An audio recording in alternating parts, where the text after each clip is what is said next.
Wilborn. He's an adjunct instructor of Humanities at West Georgia Technical College in Carrollton, Georgia, and he's bringing to us a webinar on Project S.T.E.A.M. This integrates the STEAM instruction with arts and design factors to produce powerful products. So with all ado, we will turn it over to John, and just to let the participants know, if you click on the files in the bottom right file share box, one at a time, click on the file and then click the button to download the file. That will populate a version of his presentation to your computer, and just follow any on-screen instructions for download and you can have access to his presentation. So take it away, John. Good morning. Hello, virtual world. My name is John, and I want to welcome you to Project S.T.E.A.M. I am very, very excited to be here with you today, and I believe we're going to have a great time examining what I believe are some critical issues in higher education. I want to tell you, here are a few things that you can expect today out of this session. I'm going to share 4 key ideas, and the first are just concepts that I've learned as an educator that I believe are highly relevant to 21st century learning. Secondly, we're going to examine what the research currently suggests about student engagement and 21st century learning environments. Thirdly, obviously there are problems and issues and what I think we can do about some of them. And lastly, my story of how Project S.T.E.A.M has changed my teaching to include creativity and innovation. Well, I want to tell you that I've been blessed to work in the K-12 environment for 32 years. I currently work as an adjunct instructor at West Georgia Technical College in Carrollton, Georgia.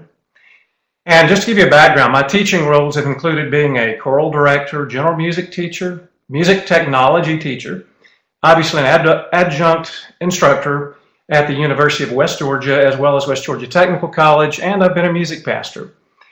Somewhere, I guess around the year 2000, I was commissioned, if you will, by our superintendent of schools in my local school district to rebuild the choral program that had been basically dysfunctional since the 1960s. And we did. We had a measure of success there. We competed in what we call region literary, and each of the 12 years that I taught there, we won the region. And in the last couple of years that I was there, we were very fortunate to win the state championship, the AA state championship. That was the first time in 40 years that had occurred. I believe it was 1974 was our last state win.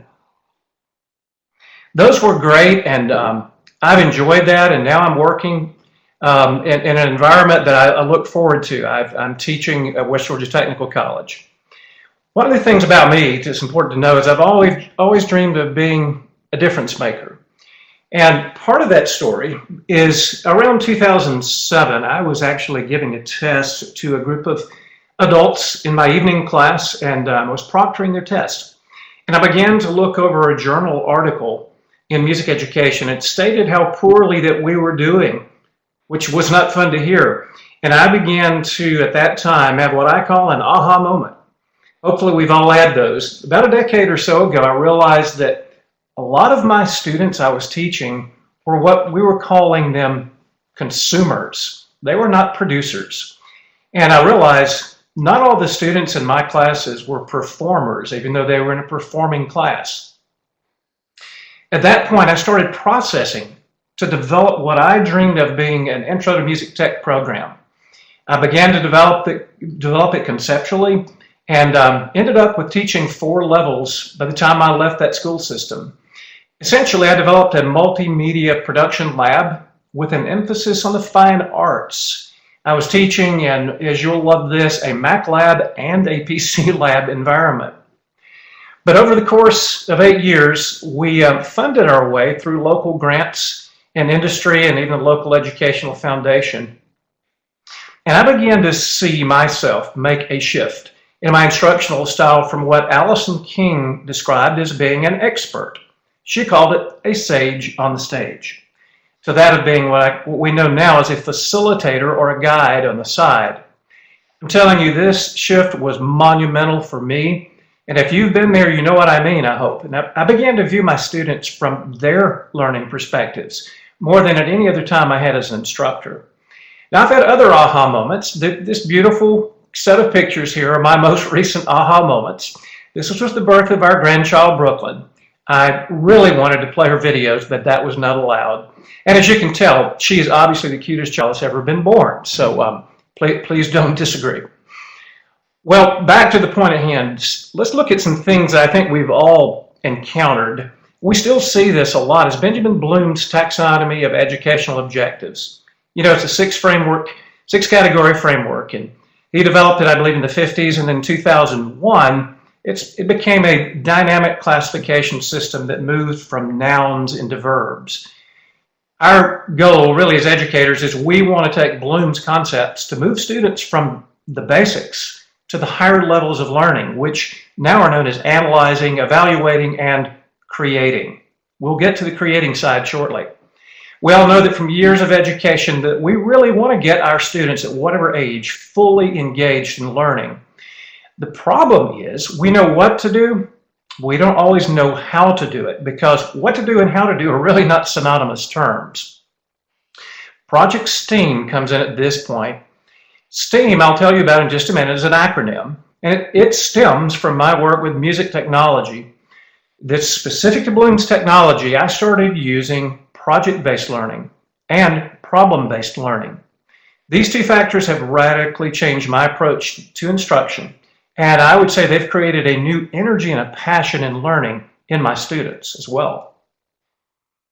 We're going to move on now to the next slide here. You know, our goal is certainly, we want to be as effective as we can in instructing. And there's two factors that I believe greatly affect our ability to do so. Here's what the research says. Engagement in learning is a primary factor. Secondly, the teacher's role is significant in defining the learning culture. Both factors that we're talking about there are corroborated by my data and my research study. So I want to examine three assumptions about the learning culture in higher education. Let's take the first one. Higher education learning culture is predetermined and fixed. Well, typically, the curricular content that we're given is predetermined and fairly fixed, but the learning culture is not predetermined. See, there's a plethora of literature that cites that the instructor is responsible for defining and establishing that learning environment so that learning can and does occur. So let's ask a question. From your own experiences, maybe even as a student, were there learning cultures that, let's say, frustrated you? Please don't yell at me because I'm sure there are. And let's ask another question. What would students say about the learning culture in the courses that you and I are teaching? Okay, so, well, let's move to the second assumption. That is that self-regulation is a foundational trait of successful learning in higher education. Self-regulation. Well, the flip side of the coin concerns that of the role of the student, saying that he or she is responsible for his own learning. Matter of fact, many have suggested that learning is ultimately the student's responsibility, and I don't disagree with that. But before we completely dump the load of responsibility on our students, let's examine other factors that may impact their learning. Then thirdly, the last assumption is that students possess skills that are commensurate with successful learning. Well, I submit to you that many students lack adequate skills to even self-regulate their own learning habits. Look at your role. How often have they come late or not come at all? And when they're there, some have difficulty with impulse control, or some would call it a locus of control. Rotter proposed that each person has what is a locus. It's conceptualized as the internal system where he or she believes that he cannot control his or her life. And then on the external side, they believe that maybe his decisions or her decisions are controlled by the environment. They really don't have any control. It's really just determined by chance or fate. Well, that has a lot to do with what the literature calls self-regulated learning. It's really a key in what we want to teach as long-term learning. We look back at Bandura. One of his quotes I like from back in 2006, almost 10 years ago, is that self-regulation is the capability of interest. The issue, he says, is not really whether one can do the activities occasionally, but whether one has the efficacy to get oneself to do them regularly in the face of different types of dissuading conditions. Well, life continues as students. They have, just like we do, to continue with their lives as well as that of higher education. I want to go back and address the issue of student engagement. In active learning, we see it start to peek its head right here. So in essence, we're all really still parenting here. We're teaching these life skills to students and in essence showing them how to endure. As a dissertation committee chair told me one time, he said, "This is a test of endurance, John." And I still believe it's a test of endurance for our students. And I'll throw an idea out that I think you've heard before. It can, talking about endurance, it can be well depicted in the old proverbial question, how do you eat an elephant? Well, essentially, we eat it one bite at a time. In the digital world, it may be one bit at a time or one BYTE at a time, a bite. Well, I hope you're going to stick with us here because there's some things that we need to look at that I believe greatly impact us. Let's look back. I think it was around April 1970. The crew of Apollo reported some very famous words. "Houston, we've had a problem here." And that was to tell them that they had a technical problem. Thanks to the Apollo 13 movie, we probably know it as Houston, we have a problem. Well, truthfully, in education, we still do have a problem, our long-term problem with the current educational system. In fact, America's potential for achieving our global effectiveness is highly dependent on our future educational system. The economy has made lifelong learning a necessity for employees to maintain their careers. And folks, this is justification for what we do for higher education. Some recent studies have shown that business leaders are concerned about the same issues that were posited back when A Nation at Risk was presented, where 40% of the U.S. high school graduates weren't prepared for the 21st century workplace. There still isn't a need today for improving our system so that our graduates possess skills that are effective for participating in the global market. So what's wrong? We hear other teachers and instructors say things like, "Why are students just not interested in school anymore?" Okay, or don't they know they're paying for their own education? Well, in fact, it is true. We are paying for our education. You just look at the current student debt loan in the U.S., it's a staggering $1.36 trillion right now. But I'm going to say that debt really isn't the main issue in education. A primary concern for us as educators who instruct students is engaging them in learning. Matter of fact, Yazzie Metz did a study that reported that students felt disengaged and they were bored in school. They were disinterested in yesterday's praxis. With this increase in personal technologies like we're using now on our smartphones and mobile devices, students state that they're just simply bored in our classes. Why? They feel disconnected from learning because of not the technology, but outdated learning environments.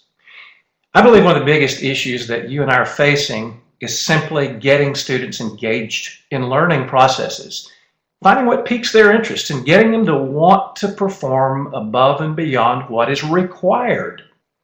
See, we know that we want to engage them through Bloom's taxonomy to move from that lowest level to move to the mid and finally to the highest. Research shows us that teachers have a crucial role in leading students into inquiry learning practices.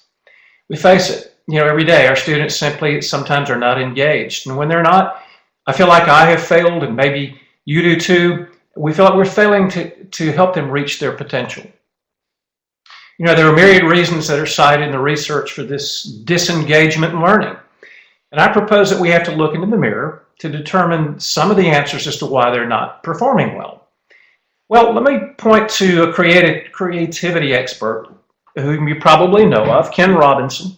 He did a monumental TED Talk a few years ago on changing education paradigms. He said that basically what we're doing is we use antiquated habits that are designed for a previous age of learners. And we've actually alienated many of those learners who see no purpose for attending school. I ask a simple question: why do students actually take the courses that you're teaching and that I'm teaching?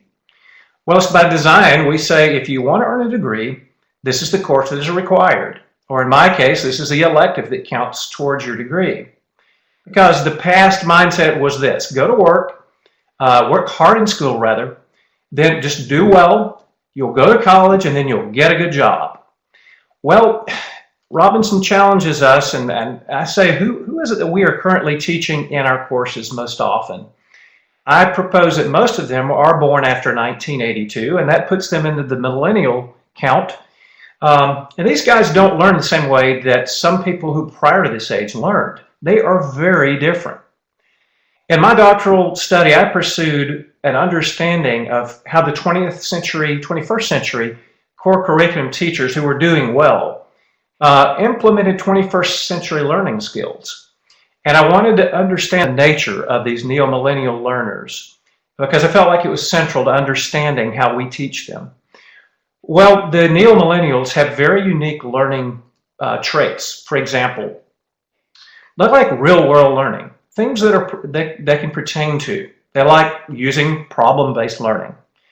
I found out that three characteristics, when they're meshed together, really work well, and they are participation and collaboration, using media integration, and rigorous deep learning. This digital native learner, as we call them sometimes, is unique. The vast majority of teachers, though, when the research comes in, are not using skills that work for these types of learners. Let me jump off this idea for just a minute and tell you about the business side of things. The businesses have generally been discontent a lot of years with skills of our recent college students, and they've actually got deficits in these areas. A friend of mine who's a local businessman did an interview with me a few years back, and he stated the biggest issue with recent graduates is their lack of work experience and also their soft and hard skills for use in the global market. You know, there was an EduCause interview that I reviewed where the members were talking about these same issues, and they said, quote, they recognized a lack of critical skills in the recent graduates. The involvement of students in learning by doing, learning by being engaged is the way that we should look at changing the model from the traditional learning model over a period of time. And he went on to close out the session and said that the straight barriers and lines across the courses and categories of learning that we impose in higher education become irrelevant. That was not really what I wanted to hear, but my research has pointed to two keys to helping us have effective practice. Obviously, engaging students in learning and then designing effective learning environments.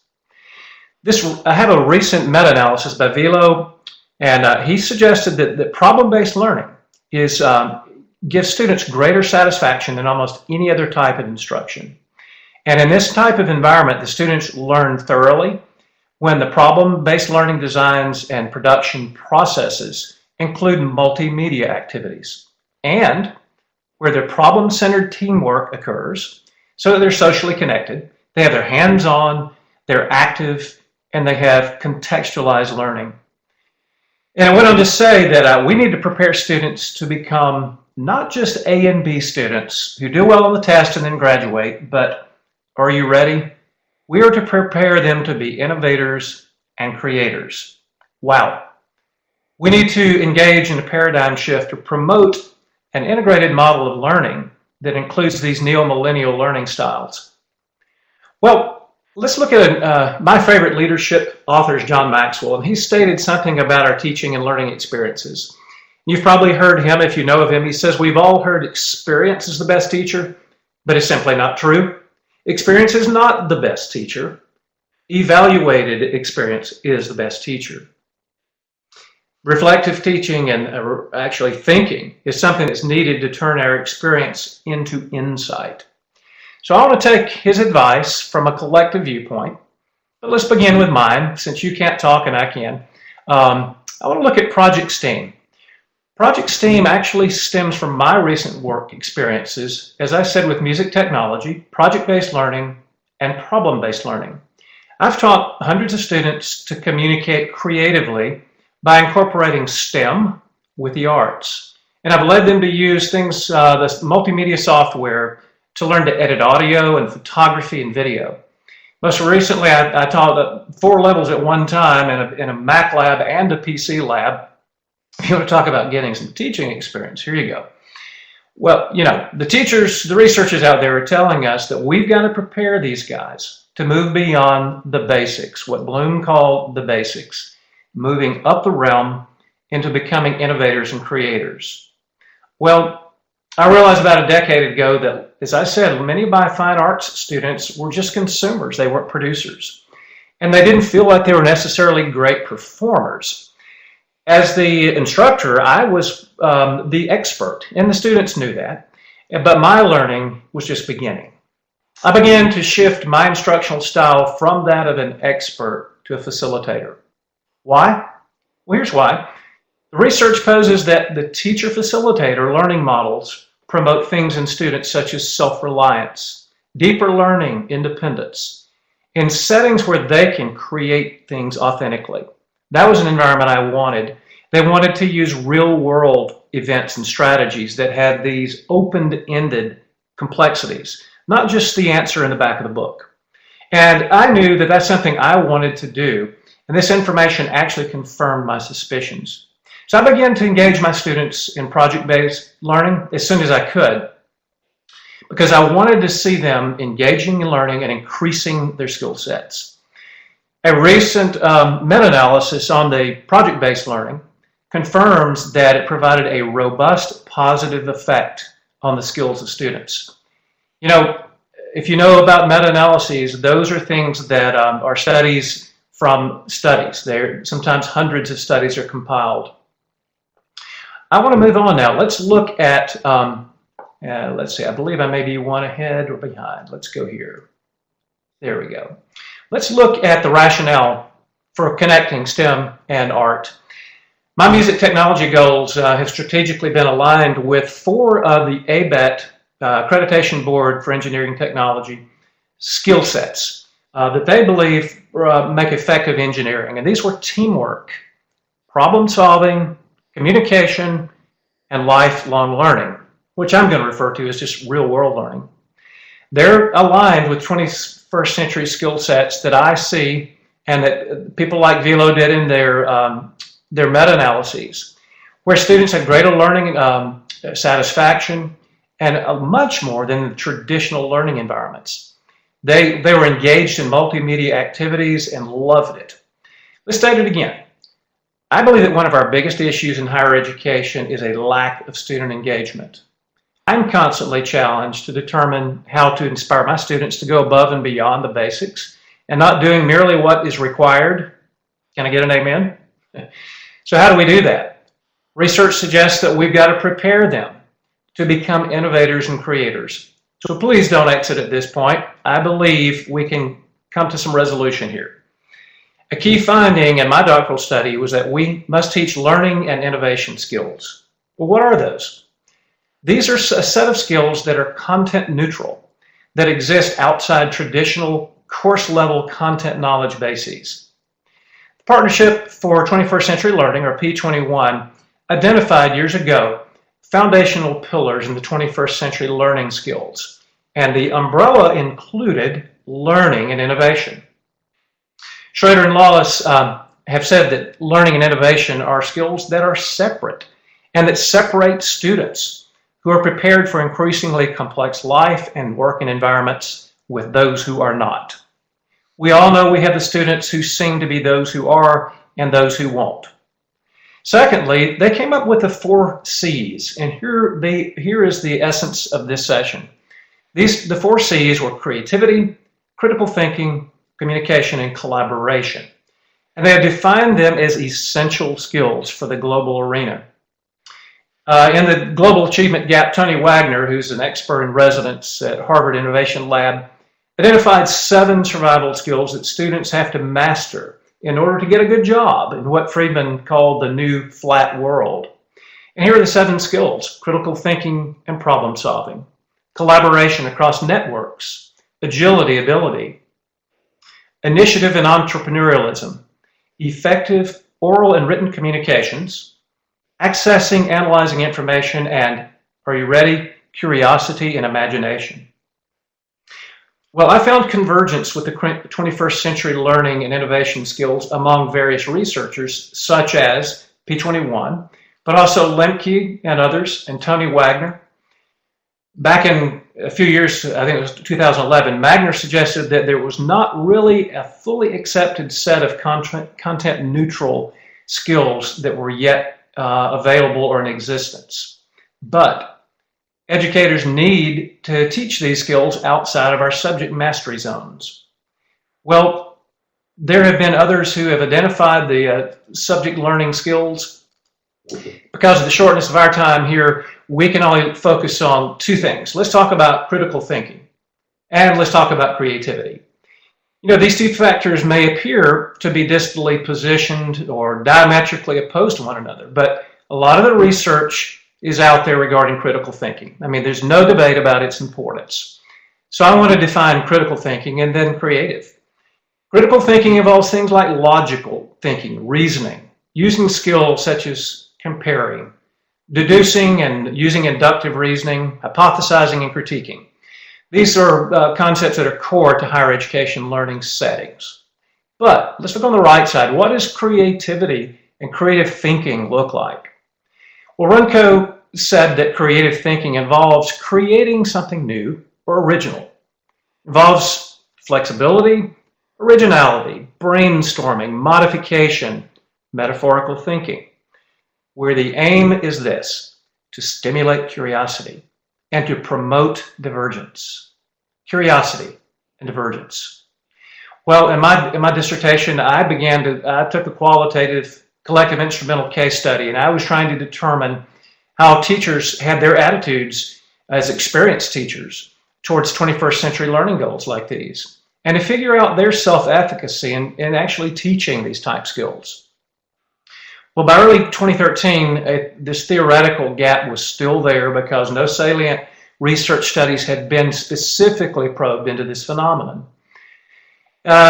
A key case in my study was that these highly qualified teachers were highly confident in that they could teach their subject matter, but most of them showed very low levels or somewhat low levels of self-efficacy with creativity.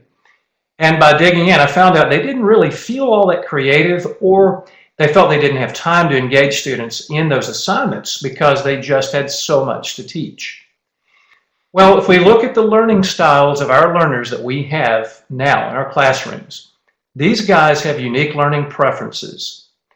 The neuroscience literature shows this broad research, but yet they have these incongruous assumptions, and they even compete among their ideologies. So at that time, and I believe today, there's still no unified theoretical approach to learning styles, but the data is all over the place.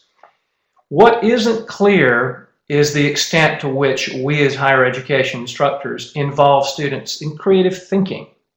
So let's examine our models, and I suggest that we teach creatively engaging students in these skills that are not content skills, but they are skills that should be included as part of the curriculum.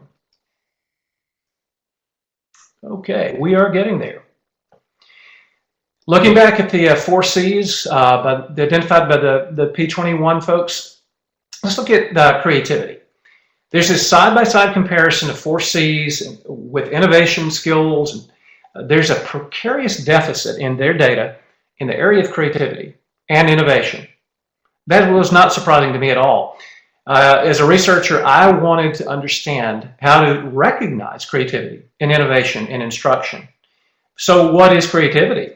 Well, it's the capacity to produce novel and appropriate work.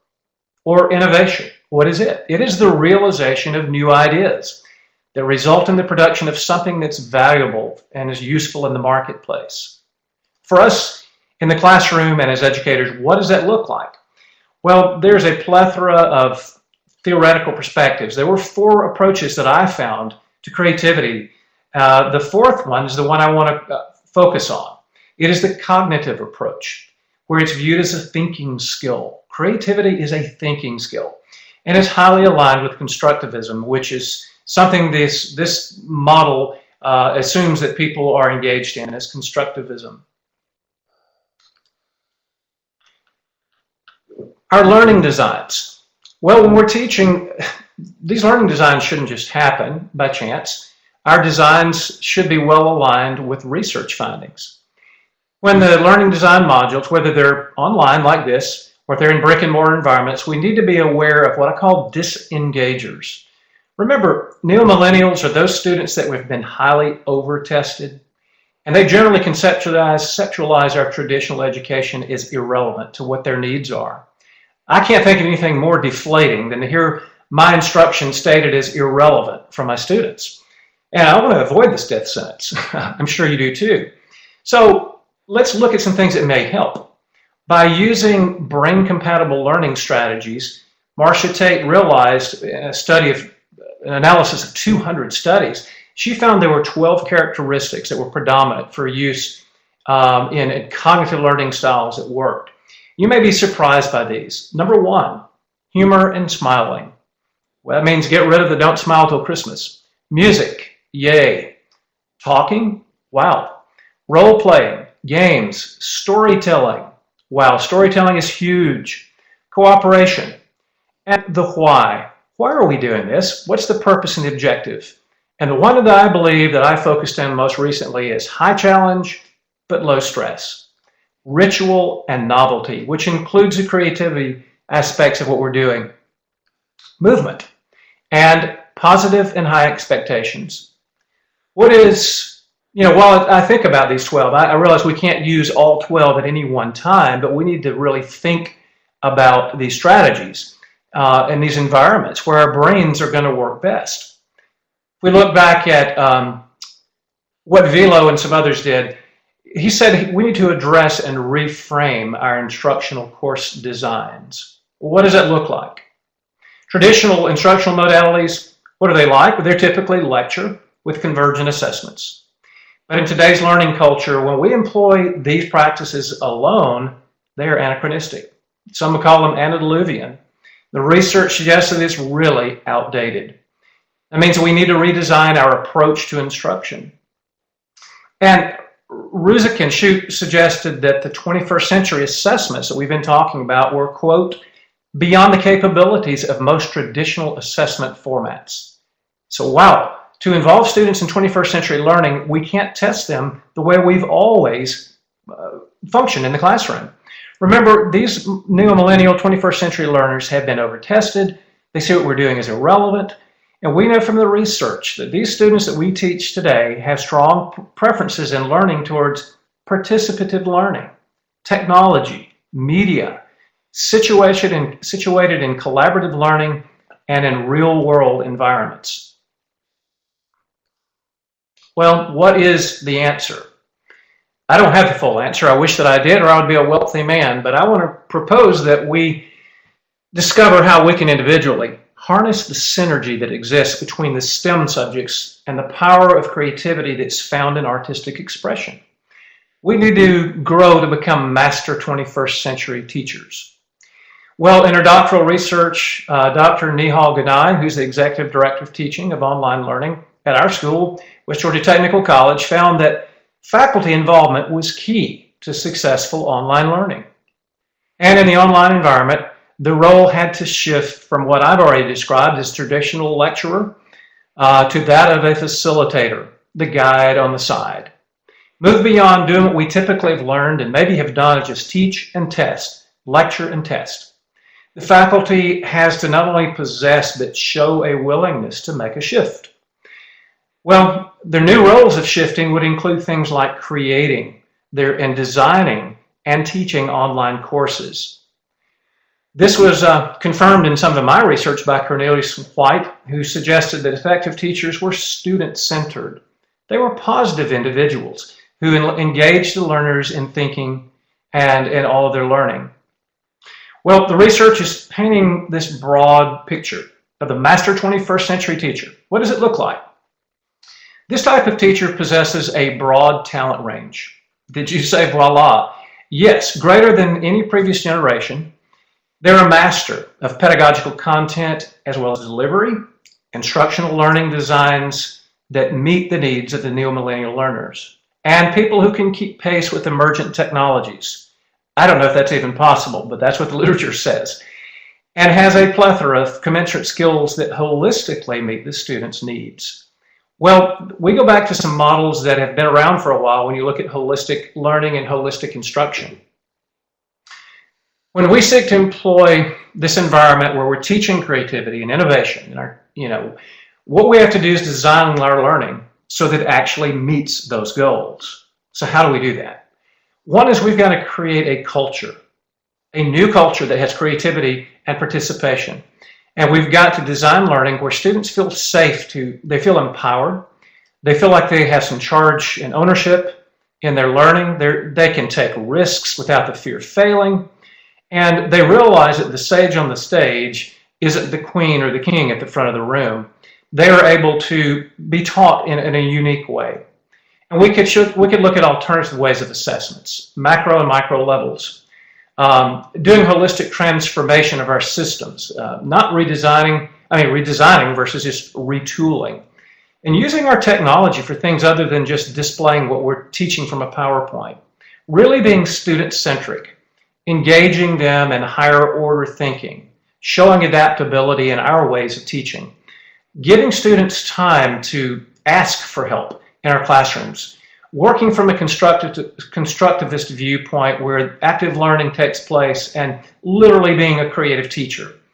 Rogers said in 1970 that creative freedom and original thinking were the keys to problem solving.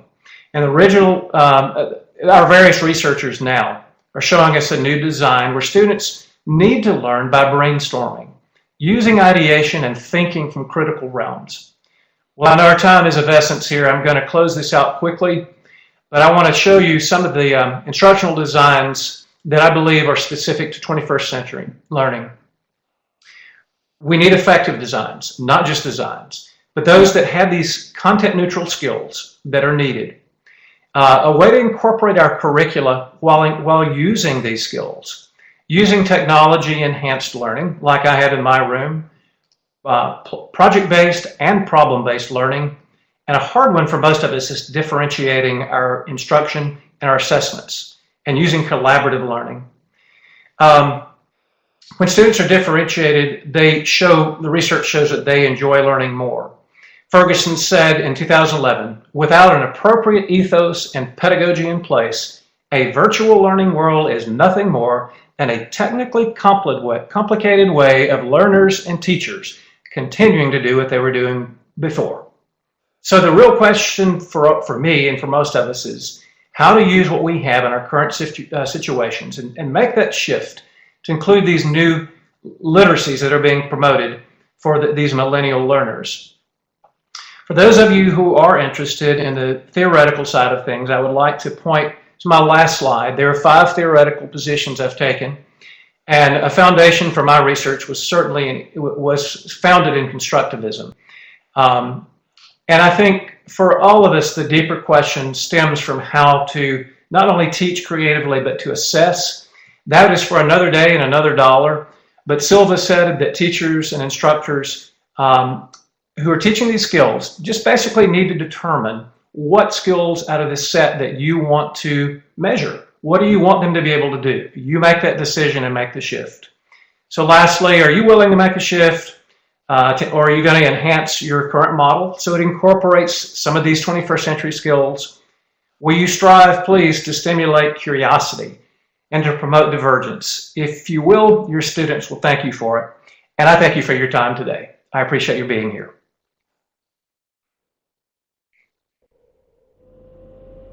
Thank you, John. That was a great topic, and I want to thank you, John.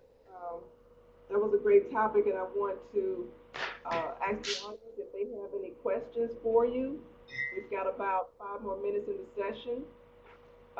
And also, if you have not downloaded his file, you may do so in the bottom right-hand corner. Click on the file, then click the download file button, and follow any on-screen instructions. And lastly, I have just pushed the survey for this session out to your browser.